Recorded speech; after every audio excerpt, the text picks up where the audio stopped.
talking about is how this election in itself has just been very historical. I mean, have you ever seen anything like what we saw last night? I think what we can say is that every vote counts in America, and we've known for a long time that there were Americans that were very upset about the status quo, and finally those Americans made their voices heard in the election. So in that sense, it's very exciting for a segment of the population that has felt left behind, felt like that Washington didn't care about them. Now they've told Washington, you better listen to us.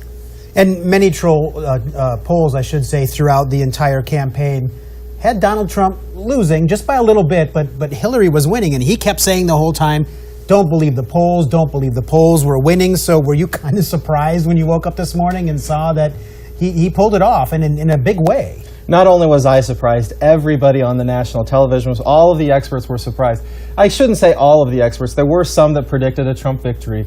But in the end, the good news is that the voters got what they wanted. We were surprised because American voters are unpredictable. And when you think that you know what Americans are going to do, they surprise you.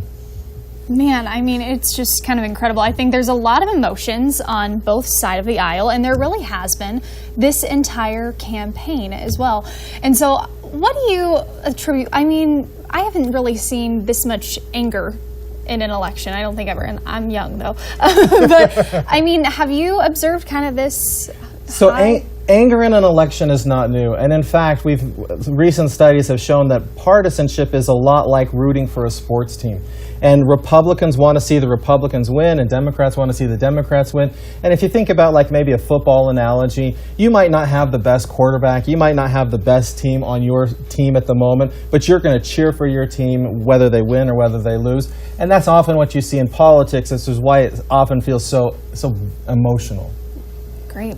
And it really was. People are waking up shocked. You know, we saw some video of people crying, you know, on both sides. You know, people crying that Trump won, people crying that Hillary lost. So very, very emotional, very divisive campaign. But, you know, moving forward, hopefully, you know, he can unite the country. That's kind of what we're hoping will happen. Yeah, I think people make a mistake if they assume that Trump's support is based on his rhetoric.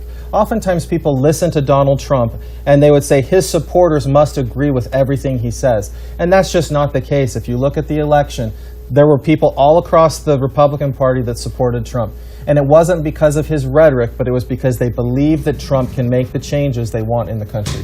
Great, wonderful. All right, we're going to go ahead and get back to talking about our local races. But Matt, we'll check back in with you in a few minutes. Yeah, stick around. Thanks so much.